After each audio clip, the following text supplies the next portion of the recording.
நம்ம நண்பர் ஒரு கேள்வி கேட்டிருந்தாரு. 2 மீட்டர் போர்டோட நியூட்ரல் காமன் பண்ணியிருந்தாங்க அப்படின்னா கரண்ட் பில் அதிகமாக வருமா அப்படின்னு நிறைய பேருக்கு இந்த டவுட் இருக்கு.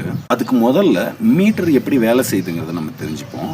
மீட்டர் எதை செக் பண்ணும் அப்படின்னா face voltage, face current, power factor, இதை மூணையும் பெருக்குனா எவ்வளோ கிலோவாட் லோடு எடுத்திருக்குது அப்படிங்கிறத வச்சு அது கரண்ட் பில் வந்து நமக்கு போட்டு கொடுக்கும்.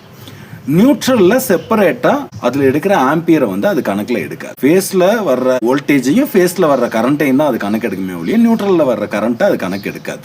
அதனால 2 மீட்டரோட நியூட்ரல் காமன் ஆயிருந்தது அப்படின்னா இபி பில் அதிகமாக வரும் அப்படின்னு சொல்றதெல்லாம் பொய். அது தவறான ஒரு கருத்து. சரி, அப்படி பண்ணுனா என்ன ஆகும் அப்படின்னா 2 மீட்டரோட நியூட்ரல் காமன் பண்ணியிருந்தா ஏதோ ஒரு மீட்டரில் வேலை செய்கிறாங்க அப்படின்னா அங்கே அவுட்புட் நியூட்ரலை வந்து ஆஃப் பண்ணிவிட்டு அவங்க வேலை செஞ்சுட்டு இருக்கும்போது நியூட்ரல் பிரச்சனையோ அல்லது நியூட்ரல் லூஸ் கனெக்ஷனோ இருந்தது அப்படின்னா ஃப்ளோட்டிங் நியூட்ரல் ஆகிறதுக்கு வாய்ப்பு இருக்குது. அவங்க அங்கே தெரியாமல் வேலை செஞ்சுட்டு இருந்தாலும் அந்த இடத்துல வந்து சப்ளை வர்றதுக்கான வாய்ப்புகள் நிறைய இருக்குது.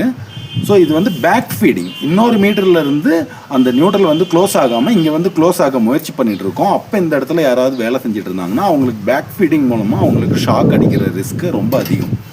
ஸோ இந்த மாதிரி பிரச்சனைகள் தான் வருமே ஒழிய மற்றபடி வந்து மீட்டரில் கரண்ட் பில்லு ஜாஸ்தியாக வரும் அப்படின்னு சொல்கிறது சரி கிடையாது. அது தவறான கருத்து. இந்த தகவல் உங்களுக்கு மிகவும் பயனுள்ளதாக இருக்கும்னு நான் நம்புகிறேன். நான் உங்கள் மின்சார மனிதன்.